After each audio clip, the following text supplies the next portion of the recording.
গত 2 বছর আমার কাছে অনেক গল্প এসেছে। আমার কাছে মনে হয়েছে যে আরেকটু সময় নেই।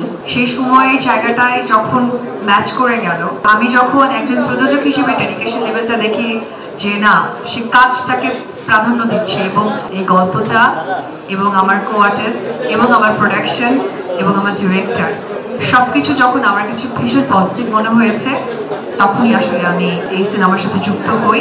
গত 2 বছর আমার কাছে অনেক গল্প এসেছে। আমার কাছে মনে হয়েছে যে আরেকটু সময় নেই। সেই সময়ের জায়গাটায় যখন ম্যাচ করে গেল, প্রথমে বন্ধন বিশ্বাস, পাশাপাশি এমকে প্রোডাকশন, এবং এমকে প্রোডাকশনের আমি যে জিনিসটা লক্ষ্য করেছি যে আমাদের বাংলাদেশে সমস্ত বড় বড় সিনেমা কিন্তু তাদের কিনে নেওয়া এবং তারা সেভাবে প্রেজেন্ট করে যাচ্ছে। এবং আমি যখন একজন প্রযোজক হিসেবে ডেডিকেশন লেভেলটা দেখি যে না, সে কাজটাকে প্রাধান্য দিচ্ছে, এবং একমাত্র স্মার্ট সিটি বসুন্ধরা, আধুনিকতায় এক ধাপ এগিয়ে। এটার জন্য যা যা করা দরকার সেটাই সে চাচ্ছে। পাশাপাশি আমি তার অনেক কাজও দেখেছি। একজন নায়ক হিসেবে সে কিন্তু সফল।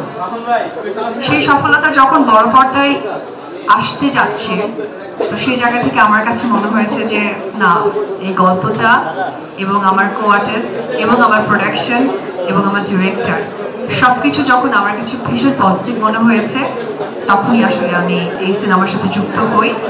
আর অবশ্যই আপনারা আমার জন্য দোয়া করবেন যে আমি এত বেছিয়ে 2 বছর পর যেহেতু একটা সিনেমা করছি, অবশ্যই আমরা টোটাল টিম মিলে যেন সাকসেসফুলি কাজটা করতে পারি। আপনারা সকলেই জানেন যে এখন ছোট পর্দার ম্যাক্সিমাম আর্টিস্টরা কিন্তু খুব সাকসেসফুলি বড় পর্দায় কাজ করছে।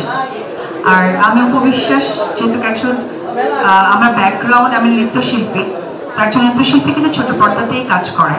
তো সেইখান থেকে কিন্তু আমিও আজকে আপনাদের শিল্পীয় দিদিটা হতে পেরেছি। সুতরাং আমার কাছে মনে হয় পর্দা ইম্পর্টেন্ট না, একজন অভিনয় শিল্পী হচ্ছে সব থেকে মূল বিষয়।